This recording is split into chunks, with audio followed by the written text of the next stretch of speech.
Right, we're nearly there. What do you wanna go on first? I want to go on the bucking skits. I want to go on the spinning things we've listened to. And then can we have a go on the things we've watched, Carts? Oh, and then can we go on the things we've played coaster? All right, and then we'll settle down for some queer trans ladies. Oh, wonderful. It seems like there's going to be something for all of us here at Queer and Pleasant Strangers theme park. Yay!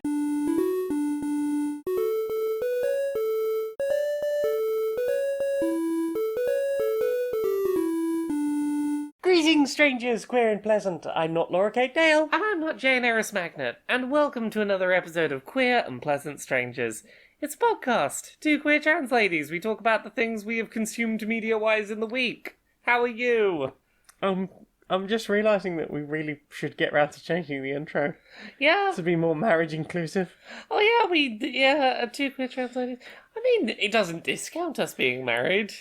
No, but it was more the I'm not Laura Kate Dale Magnet. Oh yeah, Magnet Dale, I rather. suppose so. Yeah, I do the intro to everything that I intro on autopilot. I don't think about the words I'm saying. Indeed. They are the words that start the thing. Those are the ordained words. Those are the words that I remember, and if I try and change the words, I will never remember them ever. These are the words as was laid down by our forefathers. So what do you played this week that we can talk about? We played some boarded games. We played some boarded games. We played some more Pandemic Legacy Season 1. We did. We continue to play that. That continues to be a very fun experience. I'm very glad we've had a chance to do again. Yeah, I'm glad. We're up to and we've just finished August, I think. We just finished. I think so, because we've got September, August. October, November, December. We did left. 2 months, and I'm pretty sure. We've got 4 games left. Yeah. So Plot. it's all getting very plot heavy. It's all getting pretty intense. Yeah. We had our first city that completely fell. Yep. On the board. I think it was, where was it? Tehran? Yeah, Tehran. Completely fell. That was one of our faded cities that kept being a problem, and that happened. Those poor faded peoples. Yeah, I mean, generally the board has stayed pretty alright. Could have been doing a lot worse. Yeah, I'm enjoying this still. Yeah, it's great. I'm glad we are getting to experience it again. Yeah, and I'm also glad that we're getting to share it with friends, because obviously we did it together before. Yeah. It's been nice to sort of go, I will basically DM, pretty much. I'm going to sit here, I'm going to read off the cards, and I'm going to hand things out to people and go, you open that, and you open that. Yeah, it's been fun replaying it. My enjoyment has not been diminished returning to it. Oh, it's good, and obviously new perspectives on how they want to do things, because obviously we're trying to be completely spoiler free. Yes. To a degree, I'm still happy to sort of say the sort of things that I said the first time. Yeah. There are certain things where it's like, oh, we're not going to tell you what to think about that. But I do have an opinion. Yeah, I have an opinion, but It's the same opinion I had last time. I don't trust the military. I mean, no one trusts the military. They're the military. Why would you trust them? Why would you trust them? They have a history of fucking things up. We got a card offered to us where it's like, do you want to be able to nuke just a nuke city? entire cities? It's like, No, thank you. no, thank you. No nukes is good nukes. You've been playing more Pandemic as well, because you've been playing the In the Lab expansion. I have. How's that been going? You've been doing that in single player. Yeah, I've been playing 2-handers of that on my own. Yeah, my first 7 games I lost. It was a lot to juggle. For various reasons I lost, but the last 3 I think I've won. And I am now back up to doing like 5 epidemics. Okay. Because I basically decided to dial all the way back to 4 just while I got used to it. Yeah. So yeah, I've won a couple on 4. I'm now up to 5. I've won one on that.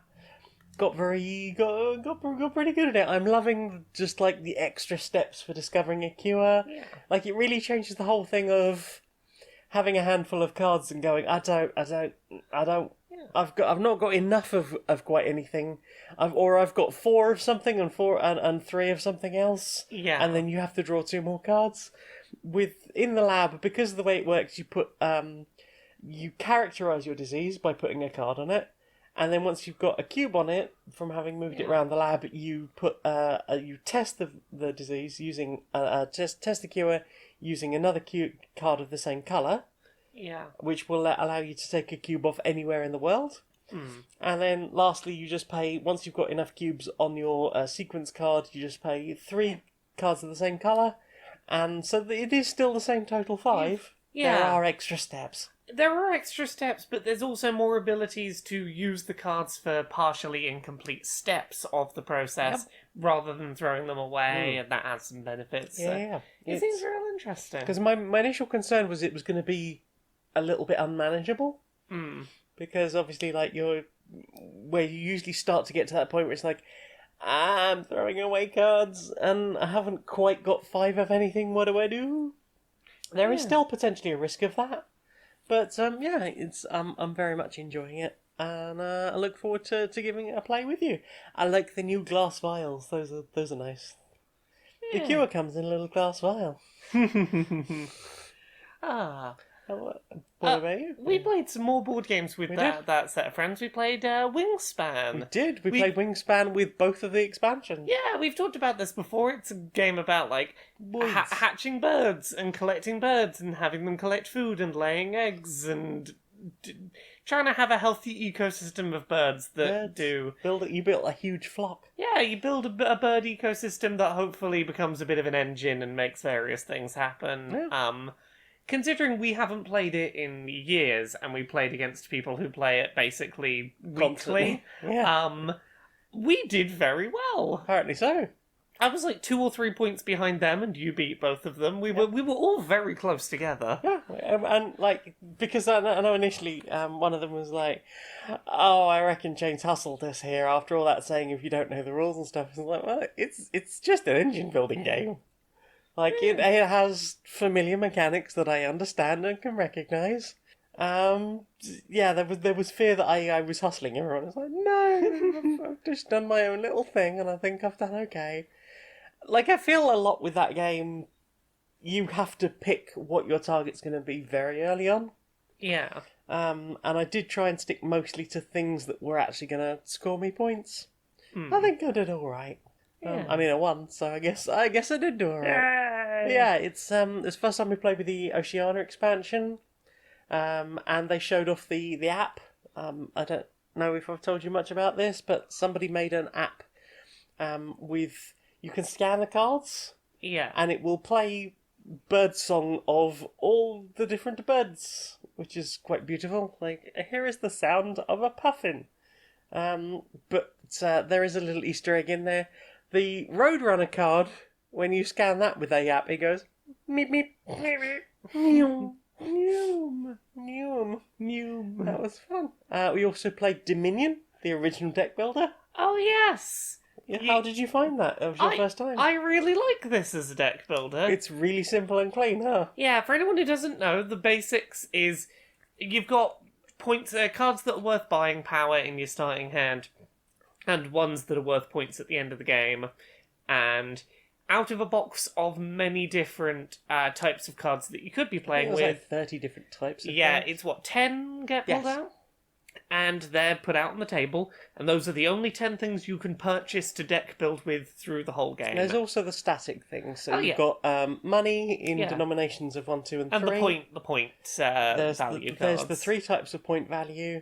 There are other point value cards in that box, but we didn't pull any of them for the randomness. In terms of, like, the randomised things that you can build your deck with will be just those 10, and when either all of the highest point value cards have been purchased or 3 of the other stacks have been completely purchased, the game ends.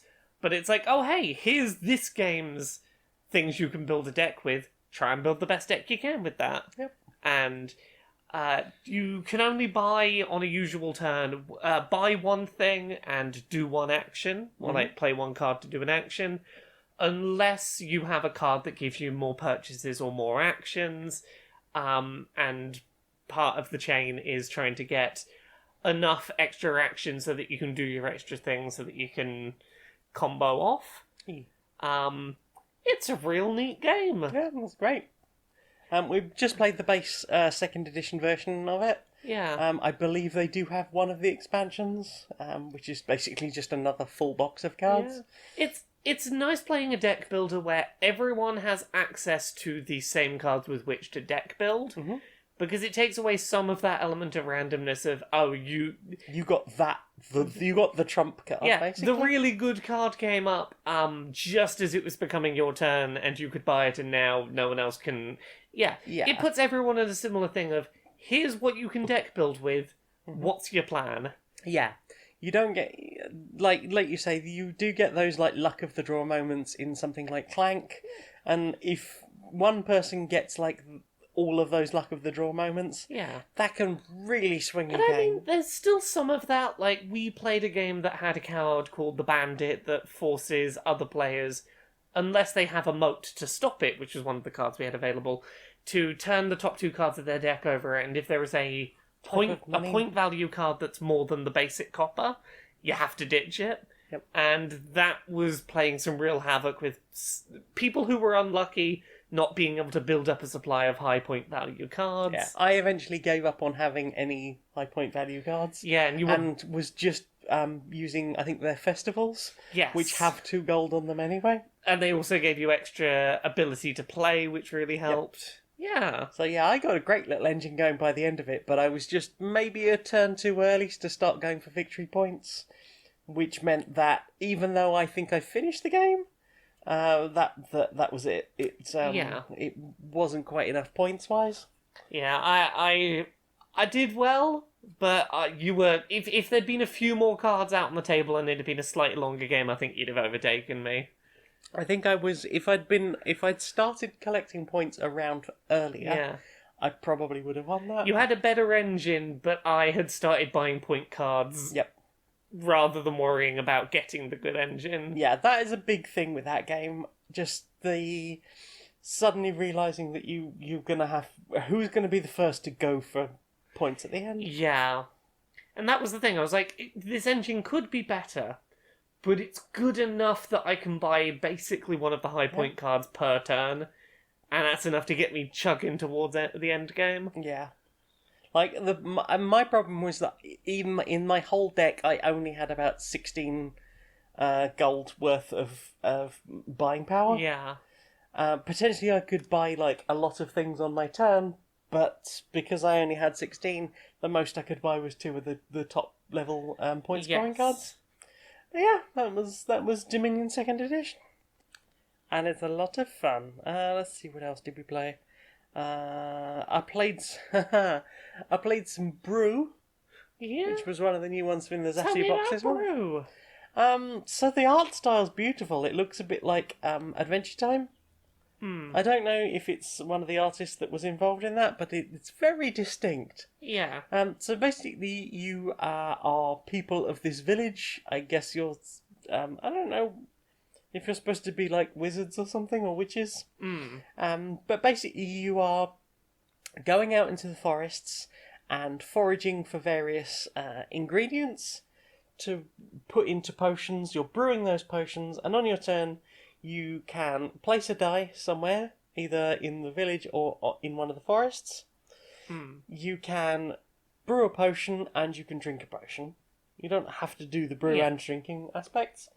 So it's forage for things, look at the market of 4 possible potions that you could brew, or take one... But so basically, when you brew a potion, you get to pick a card off the top of the deck, look at it, and either take that one or put it down and take one of the others.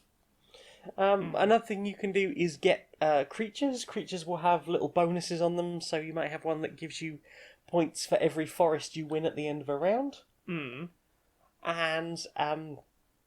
at the end of... Basically, you've scored points in various ways, so the potions you've brewed will be worth points. Yeah. Potions you've drunk will be worth points. Okay. The forests you've claimed will have a value to them. And if you have an animal in your care, it will be worth 1 point. If you've released it into a forest of a matching season, it will be worth 3 points. Oh. So you're trying to sort of like gather more creatures than you need. You get a bit of a turnover to match the sort of areas that you've captured already. and you capture a forest by however many dice you have in a forest. If you've got more than anyone else, and Yeah. more than there are neutral dice in there, you claim that forest at the end of the round. And, they're usually 4 or 5 spaces in a forest. And then you've got these 2 elemental die that they can be used anywhere in a forest, or they can just be used on very specific places in the village. It's got a day and night mechanic. So you play the first season, depending on how many people in a 2-player game, you'll have 3 forests. Yeah. And then you'll have the day side of the village. You'll have very specific, the dice placement aspect there is very specific for the day, and then you flip over at the end of that round to the night cycle. You'll do another round of that, back to day, back to night again, and then it's game over. There's 4 rounds total. It's very easy to keep track of. Yeah. It's quite good fun. I look forward to playing it again. I played a 2-hander on my own and managed to score exactly the same on both sets with very different strategies. Nice. So, what about you?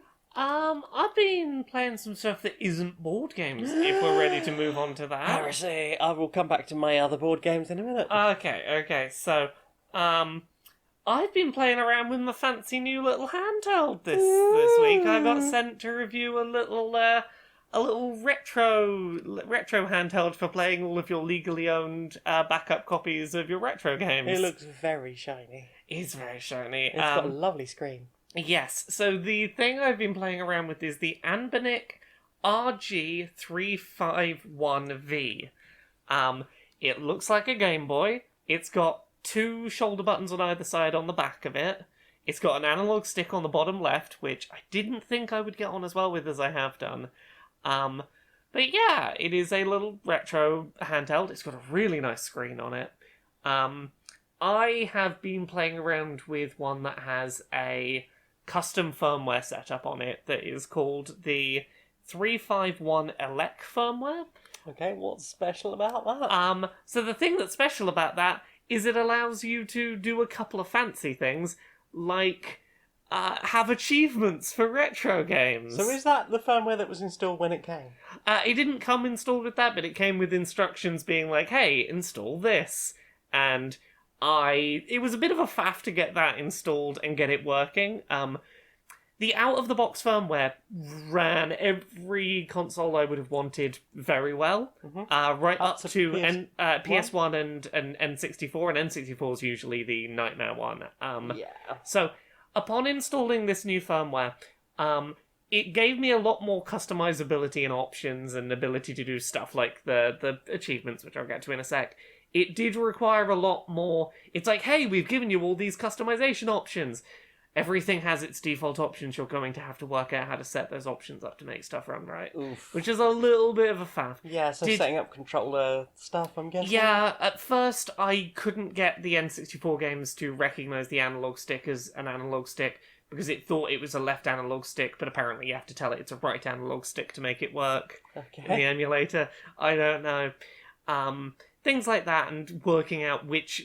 This firmware has multiple different emulators available, and it's working out, like, okay, which one's going to run it properly. Yeah, which one's right for you? Indeed. But once I got it going, I've yet to find an N64 game that doesn't run near perfectly, pretty much perfectly, which is real good. Is this the thing that was stressing you out the other night?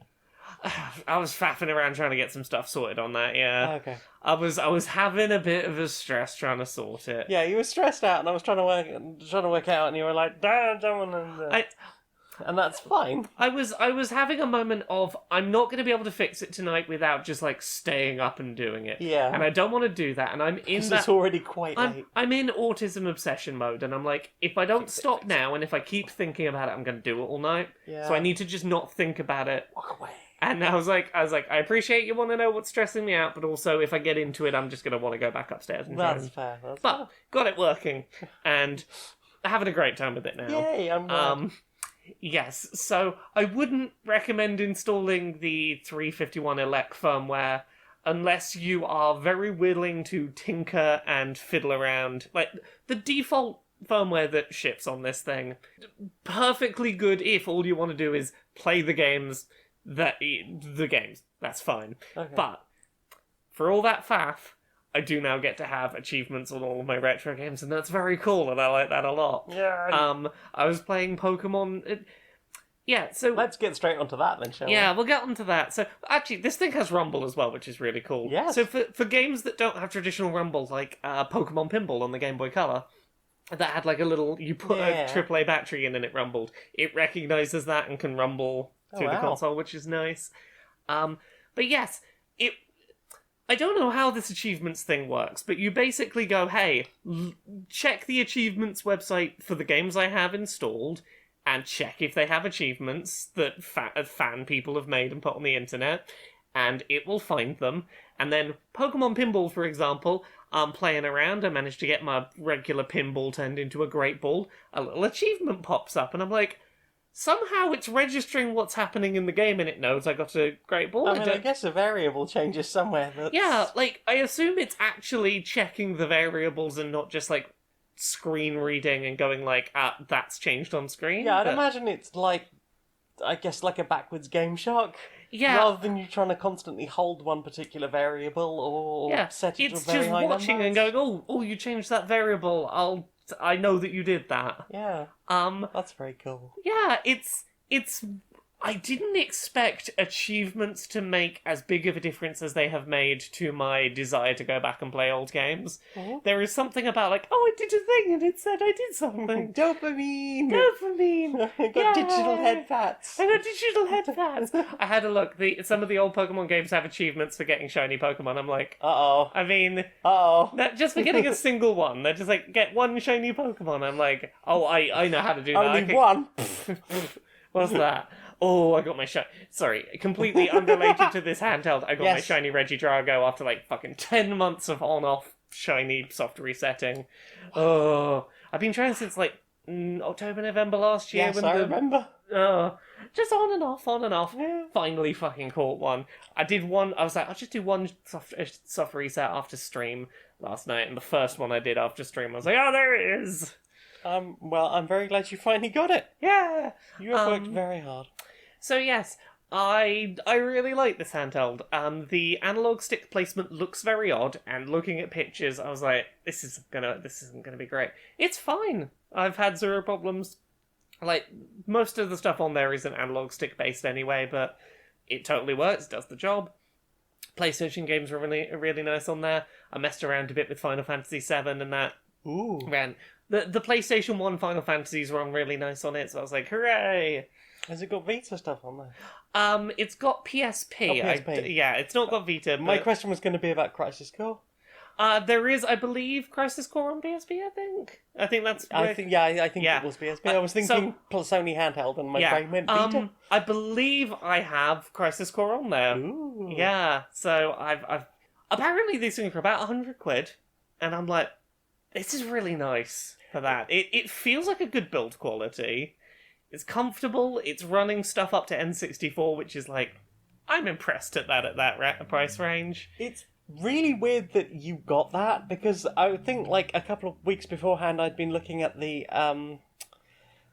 sort of Game Boy Advance style one. Yes, the sideways. sort of more sideways form factor. Apparently that handles N64 stuff a lot worse. It's slightly older internals and it doesn't And it's like more it. expensive as well, I'm pretty sure. Because I was Yes. looking at it, it was like, that is the sort of shape I would want. And I looked at it and I was like, I can't justify that expense, Well, so I didn't get it. And now you've got this in there. I talked on Twitter about, like, and I think this is where this came to me from, but I mentioned, like, looking at these kind of things and looking at, that's the form factor I was looking at, and I was like, oh, you know what, if this is on offer, I'll have a look at this one, and I actually really like it.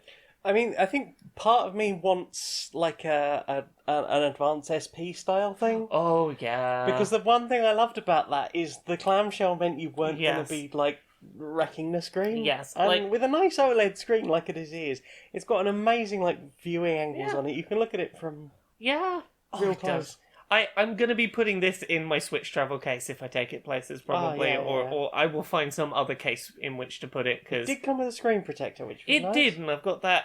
Oh, I've never known a screen protector go as smoothly into place as this one did. It's got a slightly raised lip around it that's the perfect size for the screen protector. Ooh. So you line up two corners and just drop it, and just, Nice. oh, it was good. You know what my favourite thing I've done with this is so far? I loaded up Star Fox Adventures on the GameCube Yes. was originally going to be a game called Dinosaur Planet that was Yes. originally going to be for the N64, and there Yes. is a build of it floating around. Yes, there is. I got the build of that running on this handheld, Oh, wow. and it runs really smoothly. Nice. It does now. Originally, when I tried to get it to run, I don't know what was... I hadn't got this thing set up properly for N64 games yet, and it would run at a reasonable frame rate, but the opening of the game has, like, Crystal flying in on the back of a flying dinosaur. Mm-hmm. Crystal was spinning in circles around the dinosaur, like, orbiting it at a distance. The dinosaur's head was spinning in circles. Amazing There was a technology. ship we were flying towards, and it had, like, a big dragon head front on it. The head was spinning around. Everything that was registered as being a head or having a head was spinning or orbiting. Make your head spin. I don't know what happened, but I have a video of it, and it's very strange. Amazing. Yeah. So has it got onboard screen recording, or did you output that? It's got onboard screen Oh, recording. wow. I've yet to test it, but it apparently has streaming built into it as well. What? Yeah, you can stream from it. Okay. Yeah. Has it got HDMI out? It's not got HDMI out, Okay. but you can stream it. Oh. You can. What was the other thing? It's got Wi-Fi. So if you've got a file transfer program like an FTP, you can move games to it without having to plug it in. Just Wi-Fi them to it. Wow. The future is now, and is. it's old games, It is old game. and I really like it. It's a very nice little I'm device. glad you have the good thing. If they want to send me one. What have you been playing? Well, I have played some more board games. So I played another game of Uranus. It's alright. I think my main problem with that at the moment is I'm finding it very, very difficult in solo. It's a lot of setup and teardown, and I'm not enjoying it enough to justify that setup and teardown. It talks a lot in a lot of the promo material about it being like a very, very co-op game. Like a lot of the thing of one species' special power is that they can help another species. Or they can help the two moons next to them. At the moment, it's been very much a case of, like, I can sort of half get one thing going and half get something else going, and I'm not quite getting there in time, or things are just getting blown up, or, like, I'm realising, usually 2 or 3 turns before the end, like, oh, I can't do this. Like, I did better than last time. I think my main problem this time with this game was that I did slightly better, but unfortunately, like, a meteor hit my planet and cut off some quite vital stuff, which made, like, the last few turns just impossible, really. I was like, oh, I guess that'll do. And also, our local board game friends lent us the first board game they ever bought. The first, like, proper, you know, what do they call them? Like, artisan board games or something like that. You know, the step up from Monopoly. Yeah, the step up from Monopoly. I can't remember what the name is. Robinson Crusoe, Adventures on the Cursed Islands. So they bought this. They've never played it. I can tell you that because most of the stuff was still on the punchboard when I opened it. Like, clearly they'd opened it at some point and looked through the cards. Yeah. And stuff, and looked at the manual, but never done, like, a proper full setup. Yeah. So I watched the Watch It Played video. All the way through, like, 45 minutes. I watched, like, a 3-hour playthrough. I watched another, like, hour and a half long playthrough of the first, like, setup. And I was like, finally, I think I've got this. I will give this a go. Sat down, played through it, and got, like, two turns before the end. And was like, I literally cannot complete this. Meh. And that had been like 2 hours of, you know, regardless of all the learning, that was 2 hours of sitting there that night in front of the board trying to do the thing, and then just going, no. Having a miserable time. It's kind of problematic in places, like, I didn't see any other people living on there, but the card for Friday is, not good. It's not good. Friday doesn't need food or shelter. Friday lives here. Uh-huh. Mm-hmm. Yeah, so it wasn't fun, wasn't good. It's the first edition of the game as well, so the manual is written like absolute shit garbage. Oops. It's not fun. There is a second edition of the game, but if they've done nothing to make it less problematic, I don't recommend it. And it's if you want to have a miserable time with friends, check it out. But that was. I think that's all of the board games I did this week. Yeah. I played a few video games this week. Tell us about the video games. Well, I've been playing a new video game based on an old video game on the retro handheld. I've been playing Pokemon Radical Red. Radical. Which is a ROM hack of Pokemon Fire Red for the Game Boy Advance. Okay. So it is a version of Pokemon Fire Red. It's, set in the original series. You pick your Bulbasaur, Squirtle, Charmander at the start of the game. Kanto. Set in Kanto. The difference being, first of all the Pokemon up until the end of Sword and Shield and all of its DLC are in there. How new is this then? I'm guessing within the last couple of years. I mean, or has it recently been updated? It's been updated sometime in the last year to be up to date with all of the Isle of Armor and Crown Tundra DLC for Pokemon Sword and Shield. Oh wow, yeah. With custom 2D sprites that make sense with the rest of the Fire Red and Leaf Green sprites. So that's what, 800? 800 plus Pokemon, yeah. 51. So all of those. There's a lot of quality of life improvements, such as not needing to teach HMs to any of your Pokemon, taking up move slots to do those things. There's a lot of modernized stuff, a lot of modernized battle mechanics, things like Mega Evolutions, Gigantamax Evolutions. Okay, and all the stuff from was it Let's Go? Because that had surf and stuff as separate. Exactly, rather than being something that takes up slots. Additionally, it's a little bit more difficult than the base version of Pokemon. To be like, hey, look, do you find them a bit of a cakewalk? Would you like a little bit more challenge? Typically, a little more difficult than a regular Pokemon game. There is an easy mode, and there is a hard mode that they do not recommend you doing on your first playthrough. It's like, do you want the hard mode of the hard mode? Here it is. Oh, damn. But on the regular, standard mode, most of the gym leaders have 6 Pokemon in their party. They have full parties of Pokemon, which is always very strange in Pokemon when it's like, I'm a gym leader, I only have 3 of my slots filled. Slightly higher level, they use slightly more sensible type advantage-based attacks, and it's just a slightly more difficult Pokemon with all of the Pokemon in, and is Meltan in there? Meltan's in there. Yep. I don't know how you get Meltan or Melmetal, but I'm informed they're in there. Okay. Those are some busy routes, I'm guessing. Yeah. Kanto's a busy area with that many Pokemon. Well, I was playing around in the first area as you leave Pallet Town, and you've got your Rattata that you'd expect, but there's also there's Budew, which is a little plant-based baby form that shows up in I think Gen 4. There's Bidoof, the sort of fluffy rat-looking weasel thing, is there.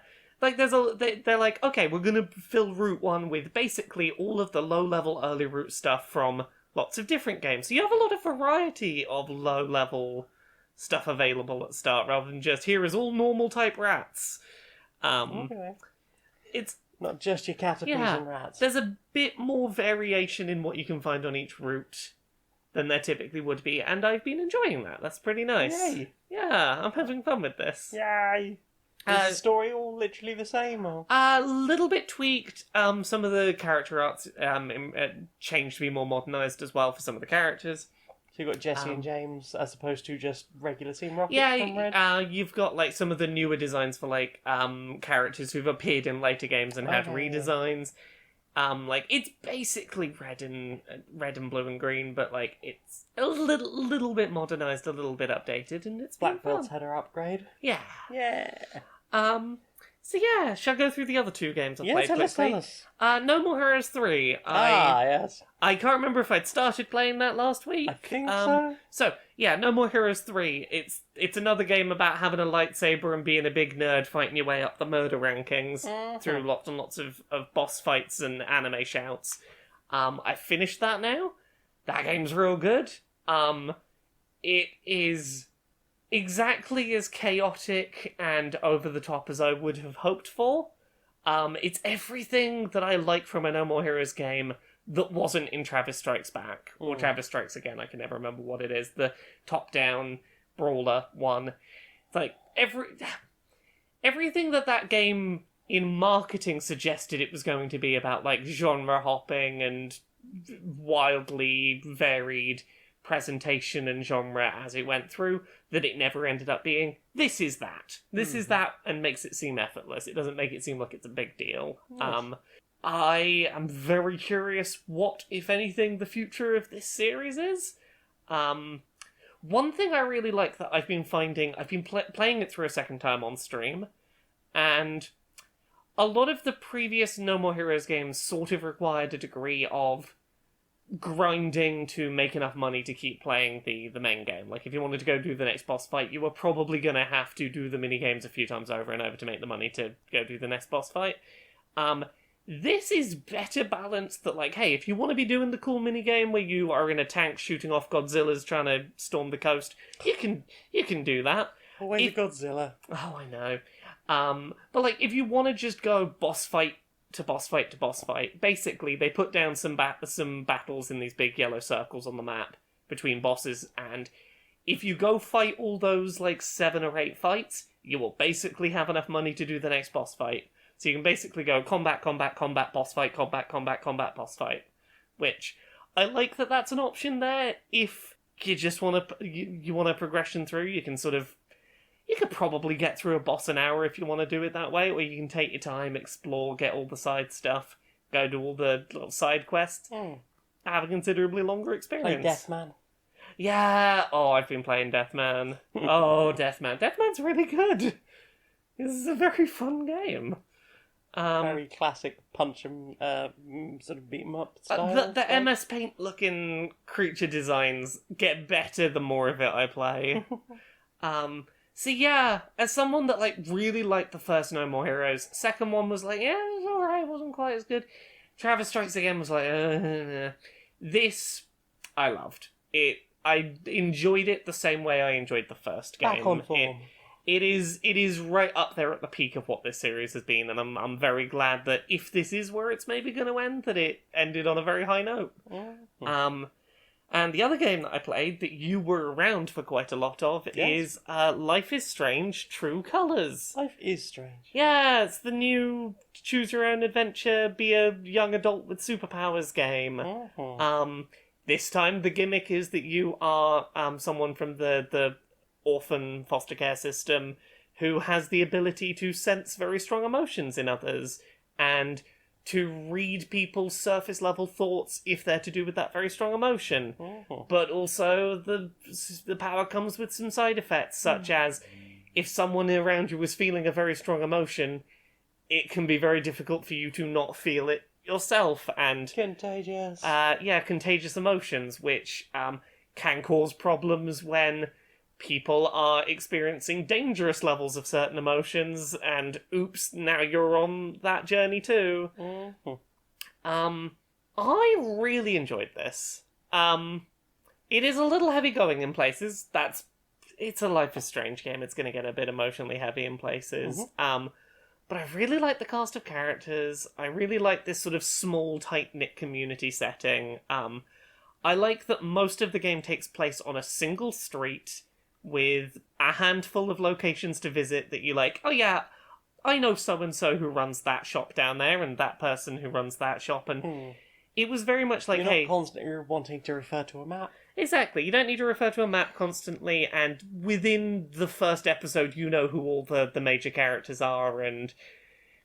I enjoyed it the same reason I enjoyed being a part of Season 3 of Dice Funk. That sort of like, here is a small enclosed environment, we're going to tell a story with a very limited cast of characters. I can fit that in my head. I can fit that in my head, yeah. I really like the characters, I really like the performances. I will say, there is definitely a part in the third episode that feels like a pretty lengthy filler detour. The adventure.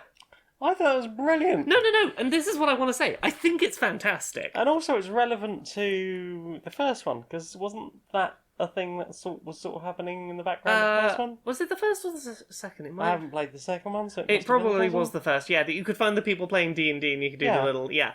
So, I agree, it's fantastic. It's one of my favourite things about that third episode. But, like, I couldn't help but be aware that, like, oh, this is because you don't have enough for 5 episodes of the main plot. It felt...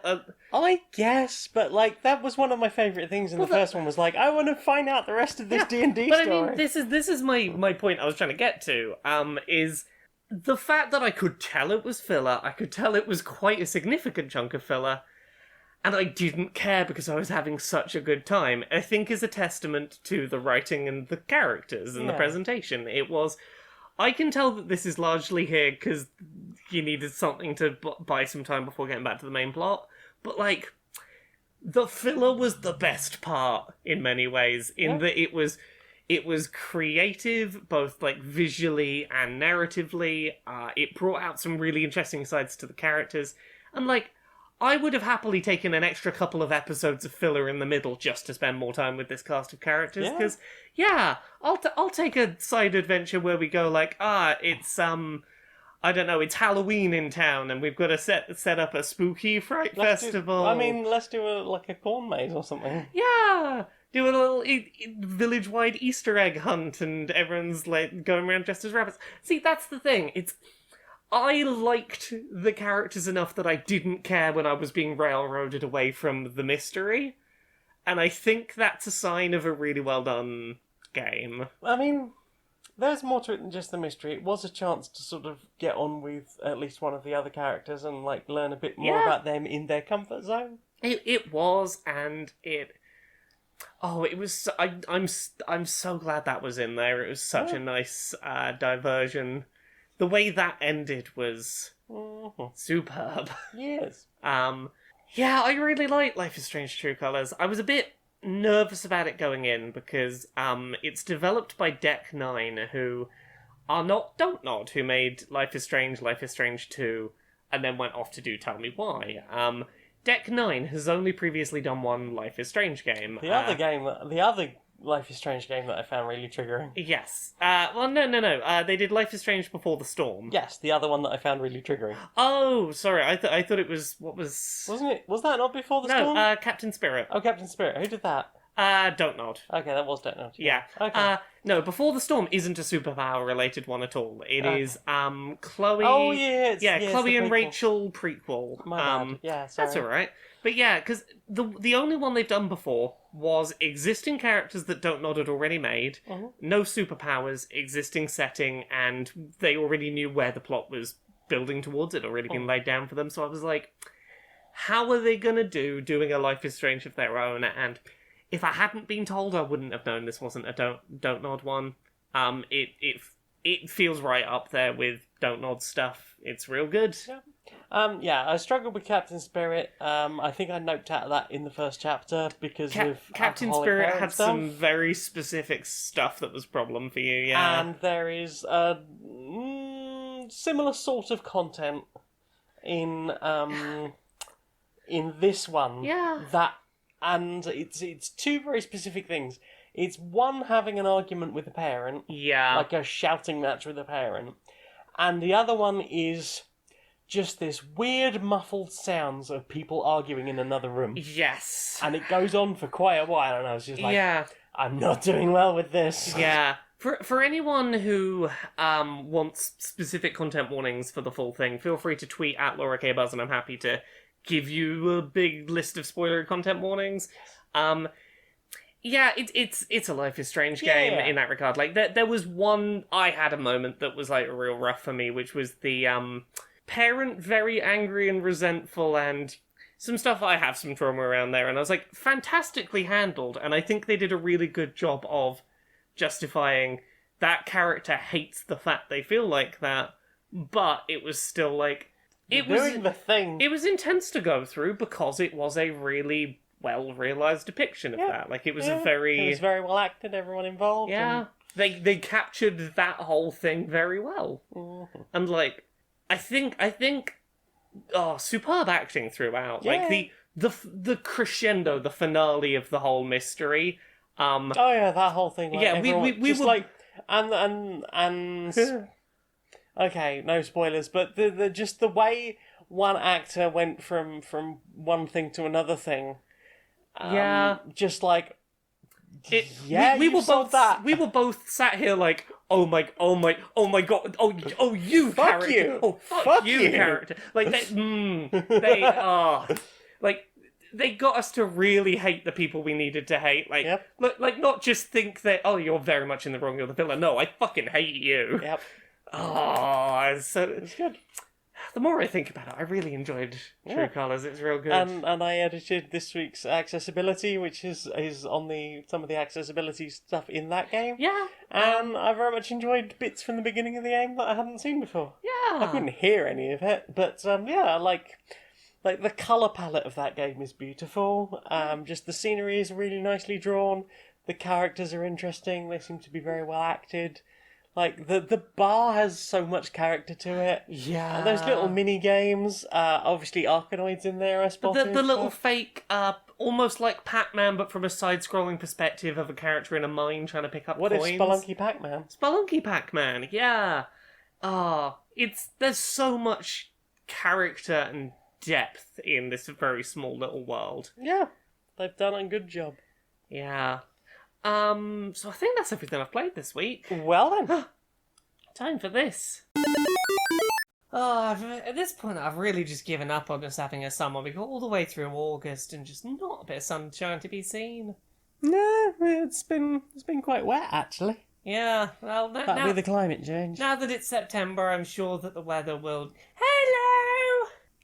Hi, son. Hi! How are you doing, buddy? I'm okay. Oh, yeah. Hi! Are you closer than usual? It Yeah, feels like. I came to visit. Yep. Yes, you did. I'm sorry. I didn't come in August. I was nervous. Yeah. Everyone was like, "Oh, August is gonna be so lovely. It's gonna be so summery. We've not had a summer for ages. Can't wait to have summer." It was a lot of pressure. I wasn't ready. I think someone's having a barbecue.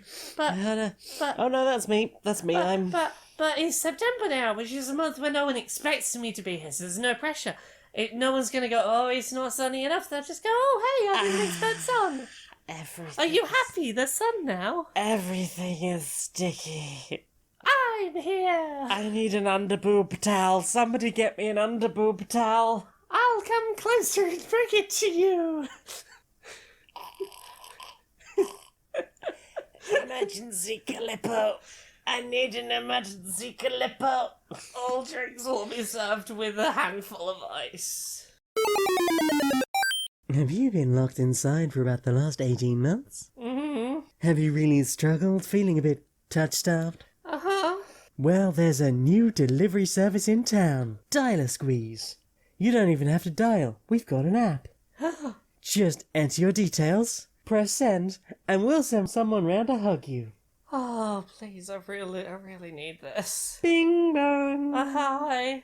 Hi, you like that? Is that good for you? Yeah. Okay. Yep. There you go. Would you like head pats for an extra 20p? Oh, yes. Yeah. Thank you for your service. Thank you. And please don't forget to give me a 5-star review on the app. Thank you. Bye. That's Dial a Squeeze. Just dial a squeeze to please. So, what have you put in your eye meats? What have I put in my eye meats? Eyes.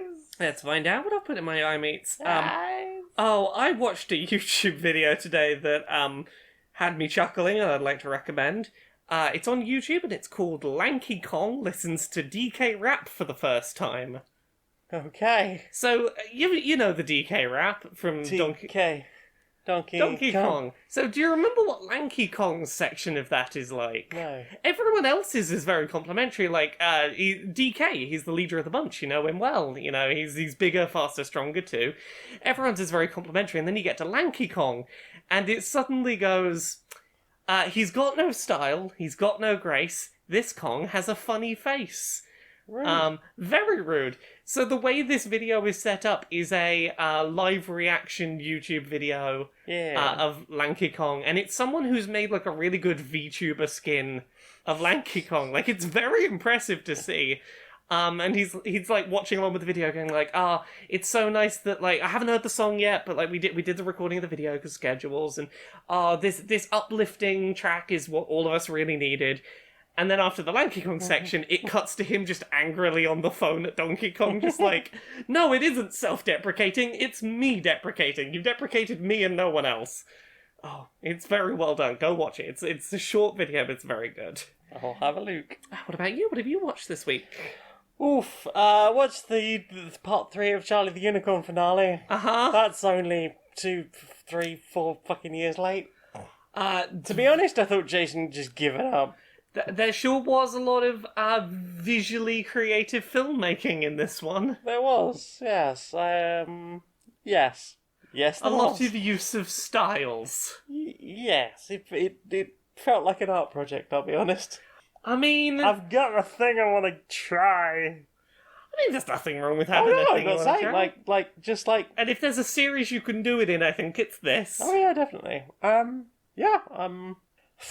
We had to watch the other two to refresh ourselves, because it's been like 2 years since these started coming out. There's a reason I haven't been keeping up with it. I'm just going to watch the whole thing when it's done, probably. I wouldn't have watched this one, but we were sitting down for dinner and like, what should we watch over dinner? I'll have a look at my YouTube recommendations. It's here, why not? Oh, it's here. Let's refresh ourselves and watch it again.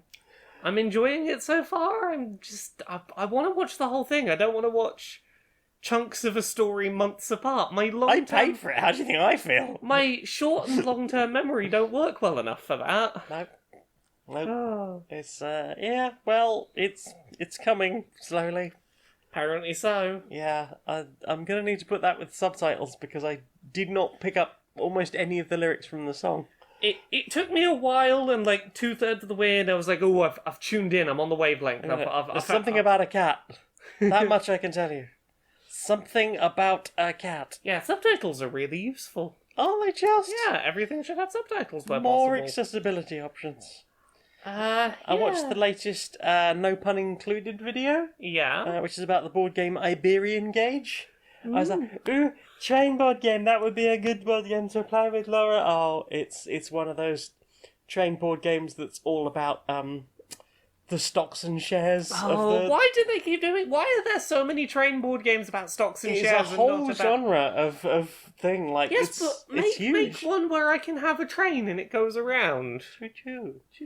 I just want one that's about...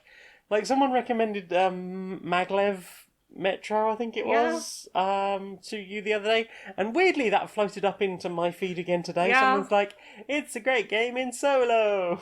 I was like, I'll add it to my wish list and see, maybe we'll play it at some point. And Oh, train. You can wear your little hat. Yeah. Yay! Yeah, I just want a board game with nice trains in it that isn't Ticket to Ride. Yeah. We watched the most recent, or as of us recording, the most recent, it'll be out of date by the time you hear this, of What If, the Marvel series. Oh, yes. I have put in our to-do list notes, we watched Doctor Strange's very, very, very bad day. Yes. Doctor Strange had a very, very, very bad day. It was less than ideal, I'll be It was honest. less than ideal. I really like when you get a story that just has a bleak, sorrowful, dark ending. Yeah, I love a downer ending. I wish more media was confident enough to have, like, bleak downer endings. Yeah. Like, hey, look, this isn't gonna get resolved, it's just gonna be fucking depressing. I'm like, yeah, my life is less depressing than that. And it did something I was like, did that just happen? Did that just happen about, like, halfway through the episode? Like, Doctor Strange says something and I'm like, did you just address the okay. And then at the end of the episode, it's like, yep, that definitely happened. Oh shit. Okay. Yeah, Okay. this is the most, like, narratively relevant to the rest of the MCU, I guess, of the what if so far. I feel like Yes. that makes it. Yep.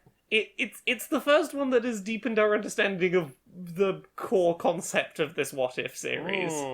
But yeah, I did not expect the Doctor Strange episode to be one of my favourites so far. Yeah. Because here's the thing, I like Doctor Strange when I like corrupted, fucked up, weird Doctor Strange stories more than I like Benedict Cumberbatch being perfect and controlling all reality and everything's perfect. I don't much care for Benedict Cumberbatch, but I like the visuals. I can live with Benedict Cumberbatch if he's having a very, very, very, very, very bad day. Deserved. Very much deserved. Have you watched anything else? I think that's everything I've watched this week. I watched the new Renegade cut, which is called Pure Flix Christian Romance. Oh, Pureflix. I've never heard of Pure Flix I'm before. aware of Pureflix. What if Netflix, but for hardcore Christians? Very puritanical Christians. Very puritanical Christians. Mm-hmm. So he talks about, like, just a few films he's seen on there, and that was fucking wild. It's quite a service. Yes, it is. Yes, it is. I've also been trying to watch stand-up comedy again, because it's always been a thing I really loved. I did stand-up for a long time, and did. I loved that. And I keep getting things on my feed. It's like, hey, would you like to see some... Like, here's a 10-minute clip of a comedian. Do you want to watch it? Yeah. Here's a 10-minute clip of, like, 3 different comedians. Do you want to watch it? Do you want to... How You has like it been, comedy. How has it been going? Have you so far Shit. managed to... No, you've been having a bad time? I've watched maybe 3 hours total Okay, of yeah. these 10-minute clips, and I'm slowly whittling down through these recommended comedians like, oh, you're just anti-homeless. Oh, you're transphobic. You're homophobic. How is that still happening? Oh, you're racist. Cool. No. And it's just making me go, well, now I just want to go back to not watching stand-up because it's fucking depressing. My only gut reaction is it worth just YouTube searching trans comedian? I've seen Bethany Black. She's very funny. Yes, but I mean, maybe there are others that They exist probably are. that might show up, and you can go, well, at least this one ism probably won't show up. Yeah. I mean, I saw one that that wasn't said specifically. Use of pronouns and sort of some of the material implied transness, but may have just been drag. Okay. And that did not go well either. It's like, oh, okay, that's okay, sure. Because they were ripping on non-binary people. Oh, fuck off. Like, fuck you! Oh, and asexuals. Oh, fuck No. Oh. Please. Please. Oh, the good old binary trans folks are the only valid people. Yeah. And the fact that they were still referred to as millennials, like, what the... You can't be more than 45. How are you taking the piss out of millennials? Fuck off. Anyway. So that went poorly. That went poorly. That was my attempt at foraying back into stand-up comedy. Don't is apparently the answer to that. Or I'm just going to have to go back and start making my own. Do it. It's very hard. What about you? Have you watched anything else? No, that's everything I've watched this week. Well then. Time for this. Lauren, we've got a new sponsor. Who's our new sponsor? Well, do you want to eat less meat? Yes. And do you think that you would like to be able to get that less meat in a place that is traditionally fast food and best known for their meats? Yeah, I've been, trying to have more vegan stuff in my diet, and that's really difficult when out and about on the road. There's not a huge number of vegan options available. Well, hop on down to Burger Sovereign. Oh, Burger Sovereign! Yeah, they have the latest all plant-based burger. Oh, so there's a vegan burger. Yep, it says it's entirely plant-based. There were no animals harmed in the making of the patty. Yeah, no milk, no Not in the eggs, patty, no. no. Okay, that sounds really That good. patty, all good. You keep specifying the patty. That is what I am told to say. The patty is all good. What about the bun? Milk powder. Oh. Well, I mean, I guess I could just take it out of the bun and just have it by itself. It wouldn't be great, but... It seems to be cooked on the same grill as everything else. Oh, it's just soaking up the meat juice, huh? I mean, that's where some of the flavour comes from. I mean, you could add artificial not meat flavour. Put some paprika in there. Make Yeah, it but all they've already smoky. got meat flavour on the grill, you see. Yeah, Why let but- that go to waste? Well, I mean, it's not You've got really... all the other burgers It's just not really seeping out meat juice. It's not Why really a vegan plant-based burger at this point. not? It's... The burger is perfectly plant-based. Yeah, it's just soaked in meat juice and... Yeah, it's a meat sponge now. Oh no, I don't want to eat a meat sponge. Delicious meat sponge No. available from the Burger Sovereign. Also, yeah, the as I said, the bun, not vegan, ketchup, Can I- mustard, can I the at least get dressings, the the can I at least onions get some- apparently have milk powder Can I in at them. least get fries? That's No, usually the one vegan thing places have. apparently all their fries are done in dripping these days. Oh. Yep. Fry Uh, station apparently sits right under the flame grill. That seems like an accident waiting to happen. It's probably fine. Okay. That's the burgersovereign.lol.net and enter the code Q&PS 181 and get yourself 1% off your first 100% vegan burger patty meal. It's less than ideal. It's less than ideal. If only that fried chicken place still did their vegan stuff. Boo. Boo.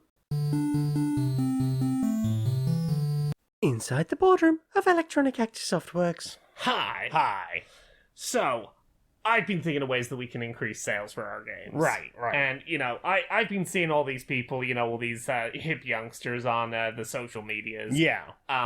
And it seems like the best way that they get engagement is by, being human people who, can be connected with and related with. They share, Right. they talk about themselves and stuff rather than just being like a brand. Right, okay, so parasocial Exactly. relationships. I think we cash in on parasocial relationships. Right, we and- get people hooked on us as people. Yes, us. The two of us in this room, I think we should be, like people that they can go, it's them. I associate them with their games. With their games and success and money, and I could be just like them. Yeah, exactly. So I've been thinking. I've Yeah.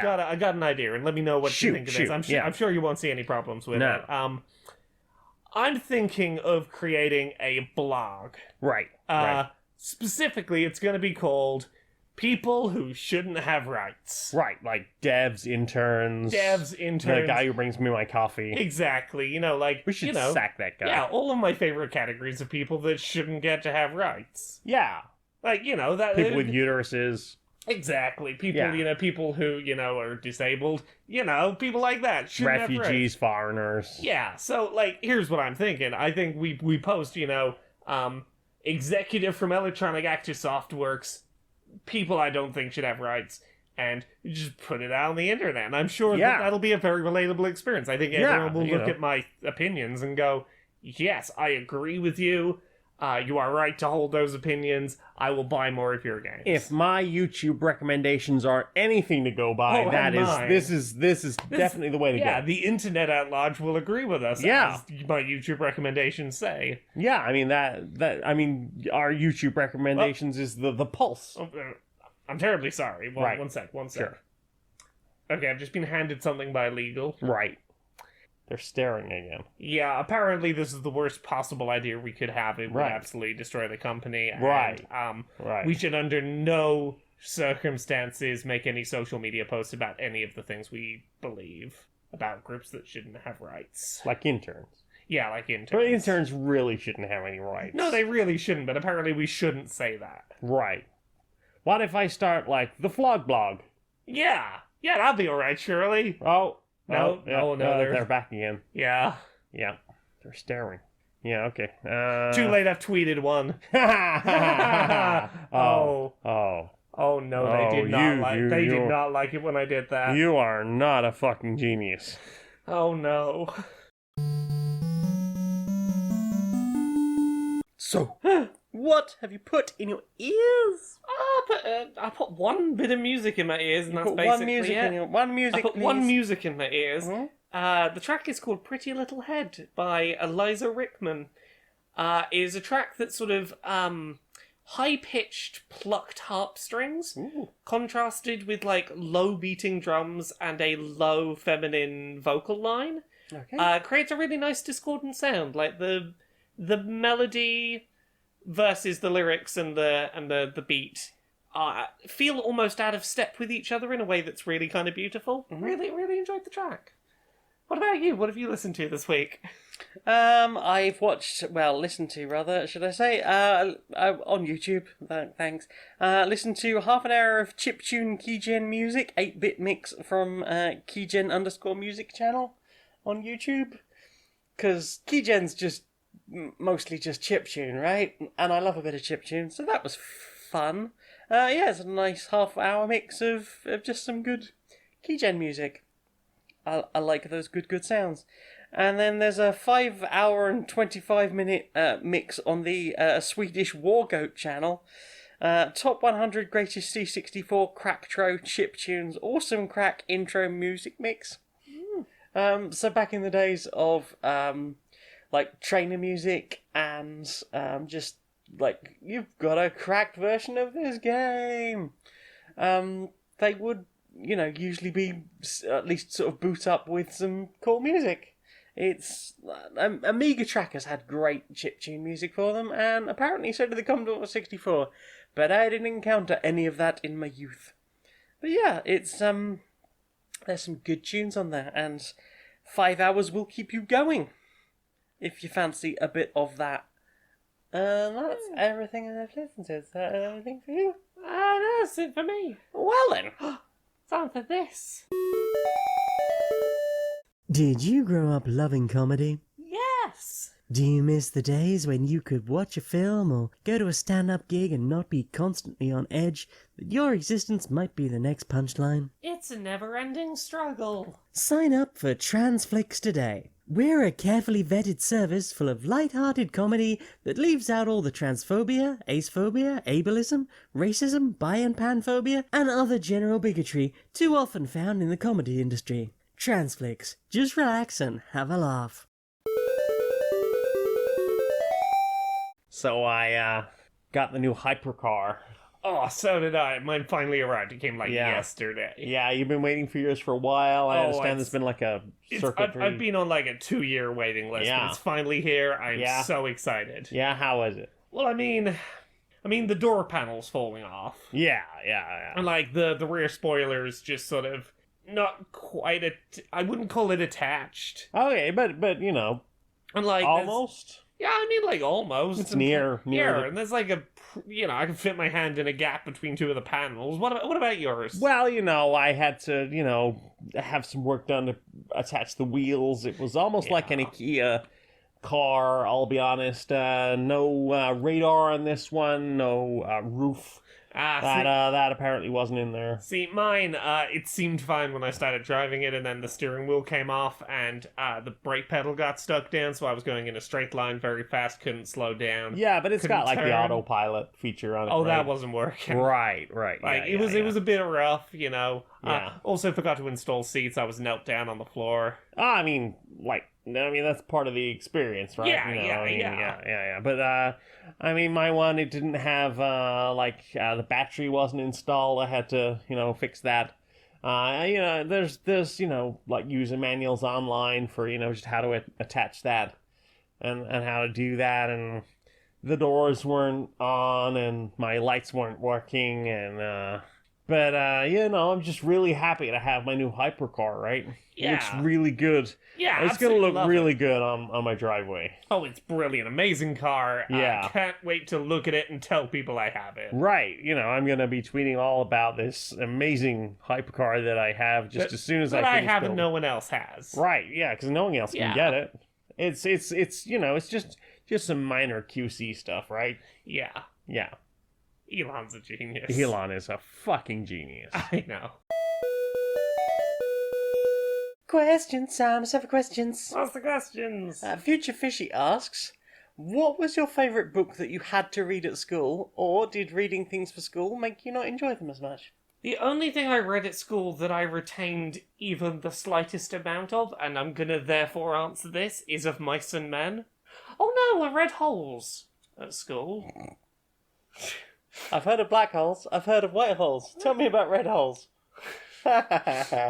Holes, the book about the teens, the troubled teens in the desert digging holes. Are you aware of this? Nope. No? So, like, basically, like, hey, rather than sending you to, like, juvie or whatever, get sent to the middle of the desert to dig holes all day. The holes serve no purpose. They're not being dug for a purpose. It is pointless manual labour being sort of placed on troubled youth, and Wouldn't community service of some sort make more sense?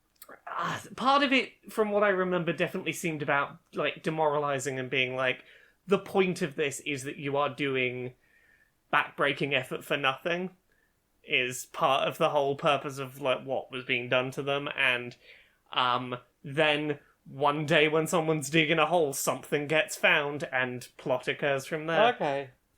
It's not like Nihilism the Manual then. No, it's... there it goes somewhere, but... Okay. Yeah, Holes and Of Mice and Men are the only...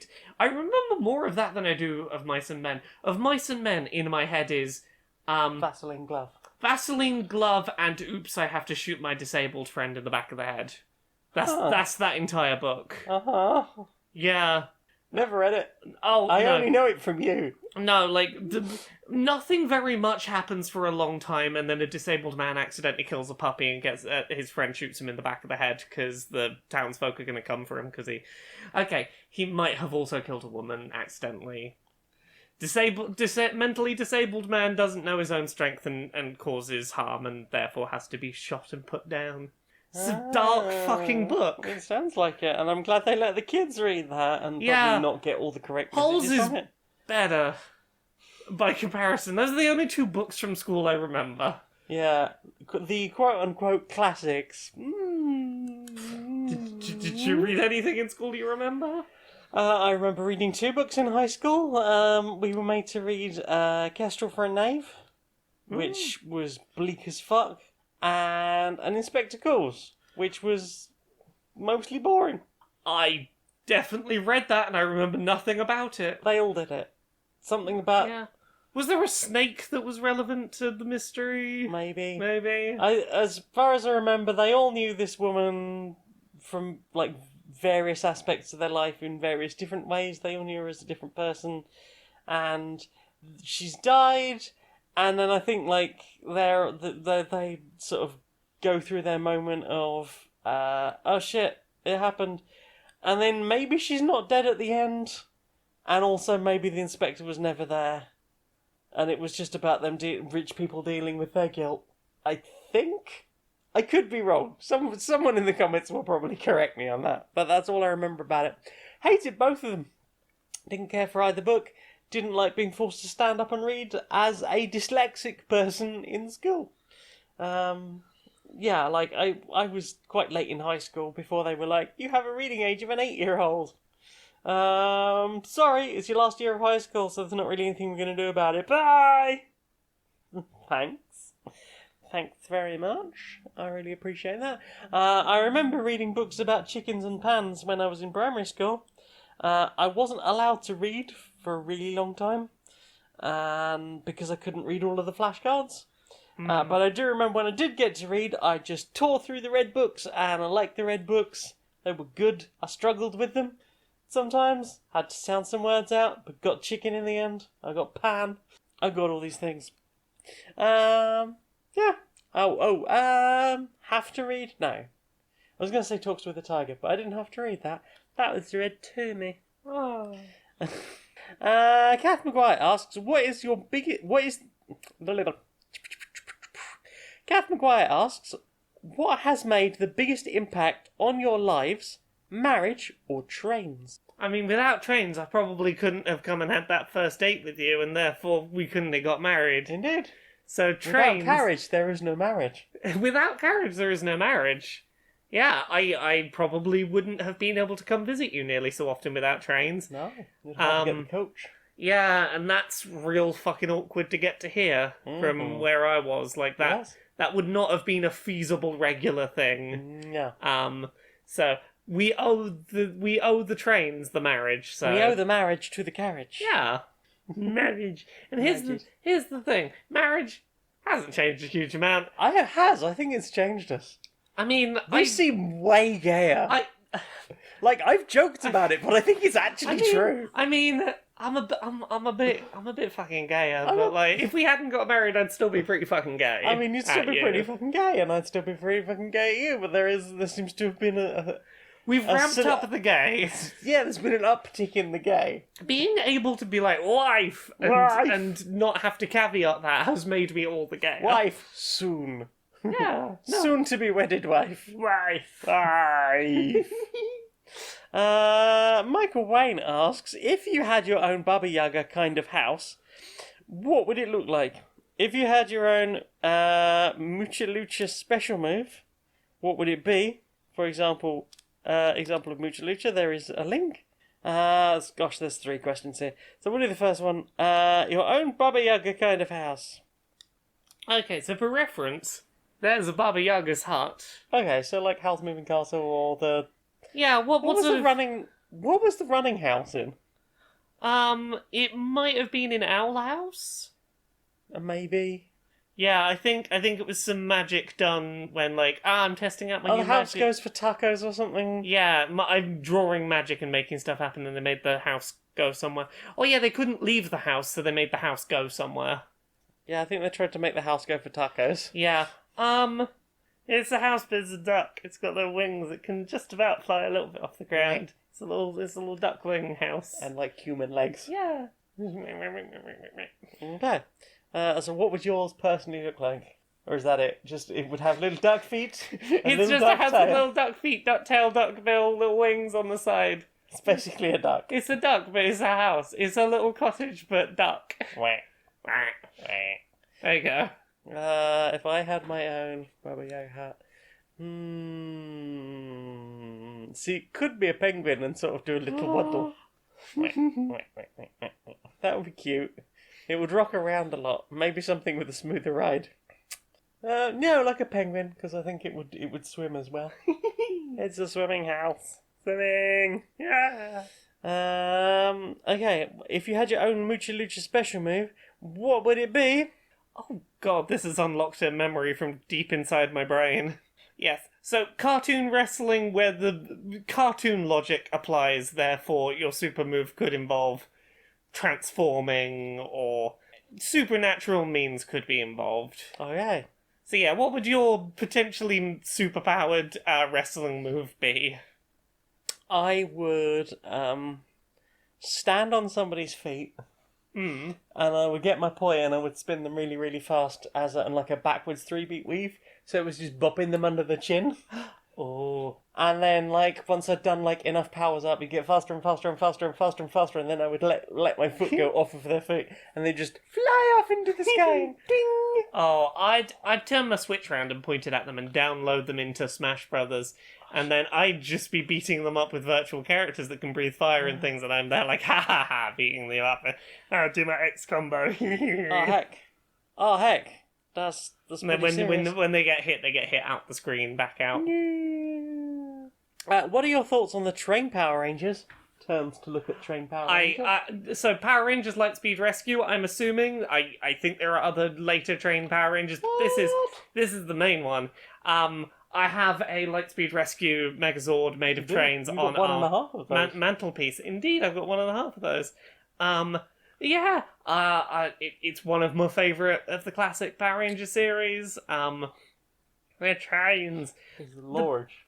The best part about it, and the reason why it's so large, and I don't have the set that it goes with, but there was a second Megazord that was a smaller one, that all of the constituent parts could go inside the parts of the train.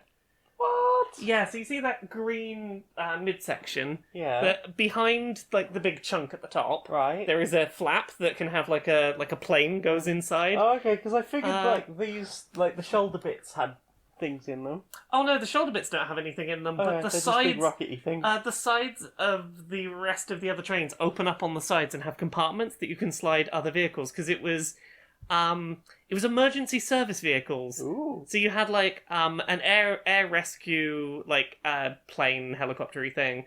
You had a fire engine, an ambulance. I can't remember what else that was, Probably a police car. probably but you had emergency services vehicles that hid inside the trains, so you could have a Megazord Zord. inside A your Zord inside a Megazord. Zord. Wow. Yeah, and that was like my favourite thing about it. It's like, haha, there's secretly another Megazord in there and no one knows. Oh, shit. Yeah. Oh, shit. So is that on your list of things to try and track down? If I you can find a reasonably priced one at some if you point. can find one probably. mislabeled at some point. Yes. And if your fairy godmother gave you a cosplay of any character that would fit you comfortably and easy to take on and off, what would you pick? Oh. Do you have an answer for this? I mean, I'd quite like to do a good version of that Laverne in the tentacle You costume. did a good version of it. It wasn't great. It was the best I could manage. I don't really know how I would make it better, but, I tried. An attempt was made. I'd like to, at some point, do the, from the Power Ranger comics, the Draconis Ranger, the, Tommy, green and white combo with a bunch of gold, accenting on. Really cool design. Would love to do at some point. I'd love to do, a big armor-based one, one of the Gundam ones that involves some stilts built in to be huge and built up. What's some other good ones that are on the one day I would love to list? In which case I guess I've got a couple. I would like to do a version of Tank Girl with a 40 Watt Club t-shirt. Oh yeah. I guess I could say it's the version from the beginning of Tank Girl's Odyssey, because she's quite chunky at the beginning of that. I'd love. And I've thought about getting, because I keep getting advertised these recently. It's like, stop it! I don't have the money. Have you seen these 3D printed finger extensions? The sort of skeletal fingers. Yes. Yes. I would quite like to do a Lady Dimitrescu with stilts, those painter stilts. Yeah. And then obviously hide them under a big dress, and they just go looming around a con in stilts and a big hat. You could definitely with do the that. big fingers. I'd love to do a really nice quality Captain Marvel someday. A Ooh. really high end one would be nice. Oh. There are probably other ones I'm not thinking of off the top of my head. Oh, actually, I know what it is. I'd like to do in the vein of the Gundam one, the original Mighty Morphin Power Rangers Megazord Oh, wow. as a nicely built multi-part thing. That's a dream one that would be a lot of fucking work.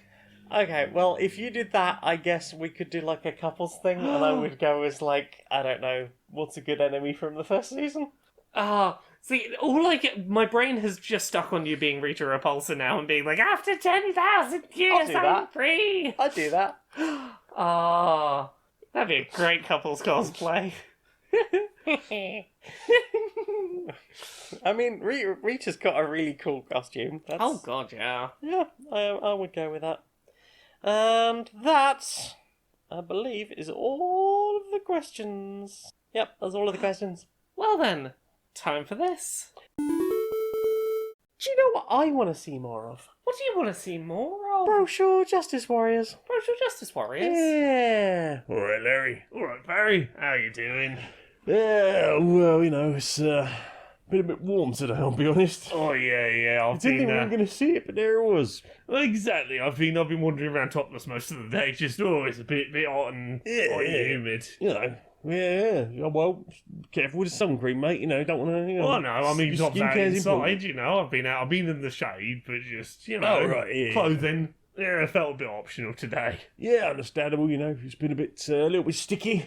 Yeah. Sprayed myself down a few times and, you know, whoa. Yeah. Yeah, you been up to much, mate? Just watching all the nastiness going on in Texas at the moment. Yeah, deeply concerning, isn't it? Yeah, that whole essentially a full abortion ban. Seems like it, yeah. And Yeah. also the whole snitching thing. Yeah. So, like, you know, first of all, that whole no abortions after 6 weeks thing. One thing that, like, was pointed out to me, I think, is you know, I'd heard it said that most people don't know they're pregnant at 6 weeks, but I hadn't quite realised what the timeline was as to why that is the case. Right. Because for most people, you're probably not going to know you are pregnant until your missed period, Yeah. which is going to be about 4 weeks, plus about a week to realise you are late and that you should maybe have a pregnancy test. Yeah. In a lot of cases, it's going to take up to 5 weeks for you to even consider maybe I'm pregnant, which Yeah. realistically means you only have a week to consider, should I get a pregnancy test? If so, should I go schedule an abortion? You know, 6 weeks is it is such a short window of time that it seems very practically designed to make, you know, abortions in practical terms impossible to get.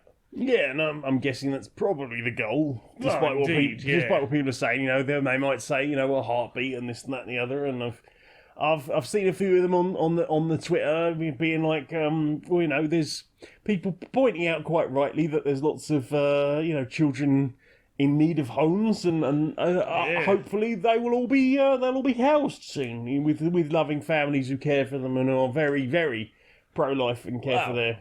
Yeah, well, here's the thing. There's a very good reason that, you know, right-wing people talk about, you know, banning abortions, but don't talk about, you know, homing, you know, children needing fostering or adopting.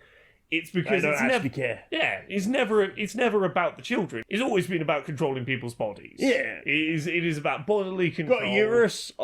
Decided I'm in charge of it. Exactly. It's about controlling the bodies of people with uteruses, and that's what it's always been. Yeah, I mean, these are the same dickheads that will, you know, bring up, you know, the fear of we're being replaced. Yeah. Yeah, and at that point, it's like, well, you know, we have to keep birth rates are down. We're being replaced. And you were saying dickheads. about the snitching, that whole if you catch someone who has had an abortion after 6 weeks, tried to travel out of state or made plans to, or like they were talking about taking out taxi drivers. Yeah. I hate to say positive things about Uber of all companies, but they have at least... Lyft. Lyft, sorry, yeah. They have at least said that if any of their drivers, you know, do get in trouble for taking someone to get an abortion, they will cover the legal fees. That is something. Hopefully. Yeah, they've also pointed out that, you know, it's none of their business to ask people where they're going or why they're going anywhere. Exactly. But, yeah, it's a lot. And it's kind of terrifying. And once again, this is going to, disproportionately affect people of, you know, low socioeconomic backgrounds. Yeah. Because, you know, the wealthy have always found ways around it. Oh, yeah. If you are wealthy enough, you can pay someone to give you an abortion at whatever point and keep quiet about it. Do so in your home. You don't have to go near anywhere that, you know, is a recognised abortion building. Yeah. You know. And secret. I mean, there have always been like secret abortion clinics long before abortion was legal, and it was always for the people wealthy with money. Yeah. And you know, there's the point to be made that you can never ban abortions. What you can do, and what they have done here, is ban safe access to abortions for people who do not have money, because as with any time you try to completely ban something like this, all you do is you push it underground, you push it to happen in less safe, more dangerous ways. Yeah, absolutely. Like, you're not going to stop people having abortions. You are going to force people to have abortions that are not safe. Yeah. You know, the coat hanger abortions were a real thing. Yeah, and, you know, hopefully... And people died.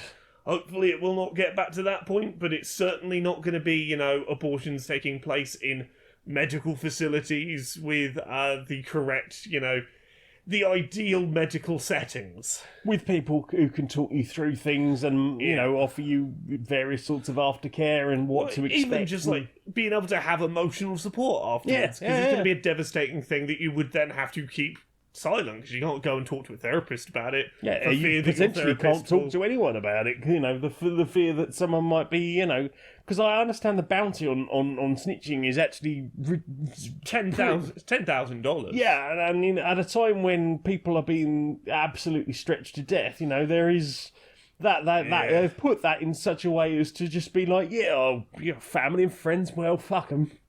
Yep. You know, someone with no scruples or money, or not enough money to have scruples, will certainly be probably going towards something like that, and it's absolutely disgusting. Yeah. I really hope it gets repealed.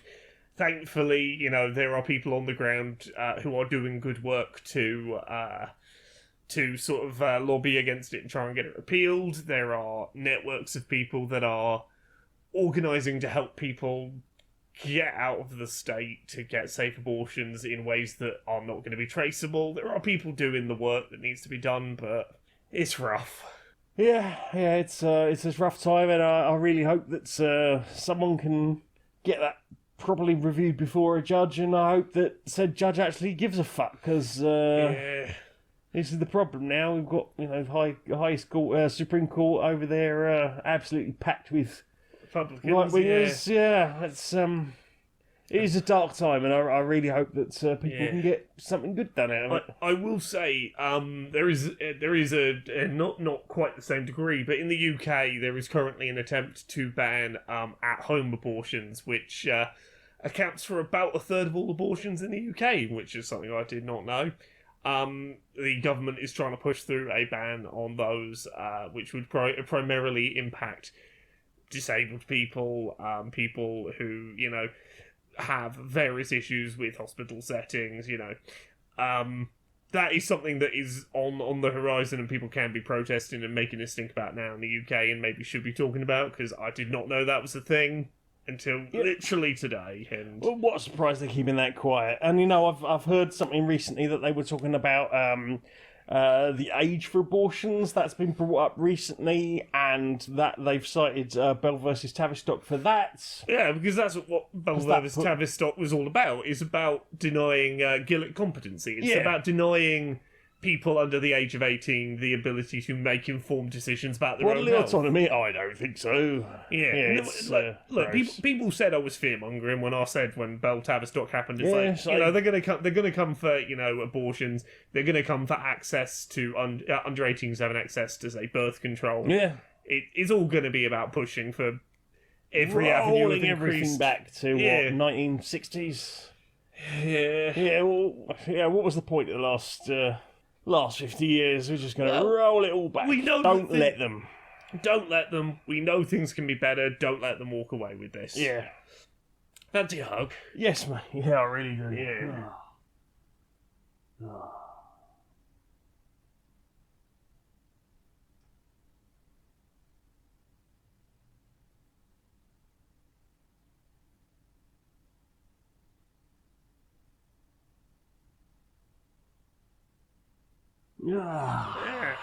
Good hug, mate. Good hug. Right. I think I'm going to go and pop the kettle on.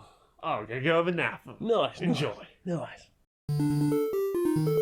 So, Laura, Yes. Where can we find you on the internet, darling? You can find me at Laura K. Buzz pretty much everywhere on the internet. Twitter, Twitch, YouTube, Patreon, that's the one that pays the bills. You can find me on Twitch Mondays, Wednesdays and Fridays. That's when I do streams, 10 PM UK, 5 PM Eastern, 2 PM Pacific. Every Friday I'll upload episodes of Accessibility on YouTube. The most recent one is about Life is Strange True Colours. I got books, Uncomfortable Labels, Things I Learned from Mario's Butt, Gender Euphoria, they're all out now. Podcasts, Pixel Squirts about video game porn. Podquisition, we tell you whether your favourite video games are great or perfect. Dice Funk, it's Dungeons and Dragons. Every season's its own story. I'm on seasons 3, 4, 5, 6, 7, and 8. And then I'm on another podcast with you that isn't this one. Me? Yeah, Are you. you sure about that? Yeah, Sounds... I'm sure about that. That would be Polyarmor. It's a D&D 5th edition replay podcast with questionable morals. I think, we just had a new episode go up on Saturday. So, let's see. You are escaping from your crimes. Mm-hmm. You did terrible crimes, and lots of people died. But it seems like everything's Fine, we never did a crime ever. Never ever a crime. I mean, you're used to being in the Underdark where there aren't any crimes. Never once ever did a crime. Not even a single crime, but you've recently done some, what might be considered minor genocide. Never once even a crime. What is even a crime? I mean, it's that thing you did. It's that terrible, terrible thing you did. I've also got a Redbubble where you can get Queer and Pleasant Strangers t-shirts, among others. You've got one of those. Yeah, I got a couple of those, I think. Or a couple of things off that store. I would recommend the Spookake design. Yeah, you got the Spookake cup I got and Spookake the mug. Wealth Inequality Solutions shirt. Yeah, there's good stuff on that store. There is some good stuff on there. You two could join that. There's all manner of things, not just t-shirts. There's mugs and we could be t-shirt and or mug twins. we could be. Yeah. We could be that couple. Well, no, I was talking to the listeners. They could be t-shirt and you or could mug be. twins. You could be just like Laura. Cute and blue of hair. I Twitch stream on Thursdays, usually around 19:30 UK time. I'm on Twitch and Twitter and YouTube. I do unboxings for the Zatu release box. That will be ending soon, so get in quick while you can do a look at all of those cool things about me and board games. I write things over at stonemonkeyradio.blog. All of my links can be found on streammalinks.com/Janiac, JANEIAC. And my most important one is Patreon. Patreon.com/StoneToMonkeyRadio. You can help me justify a 76-hour work week, just like these 20 lovely people: Higgins the Seagull, Kiri Magic, Future Fishy, Anthony Tippin, Patreon user, you don't have a name. I hope you're okay. Jamie East, Steffi K, Tom Bowers, Sean Lyons Burke, Omegon the Sane, Callum, Tallulah, Sean Kearney, Larry Yelling NB, Kellertree, Cassiopeia Swift, Math Tiger, Rob Shothoff, Jay, Indie Monster, Wayne McFerday, and Tales of Inquiry. Thank you very much for all of your support. I very much appreciate you all. I think that's everything. Laura, will you sing us out, please, darling? Until next time, be a stranger. Yay!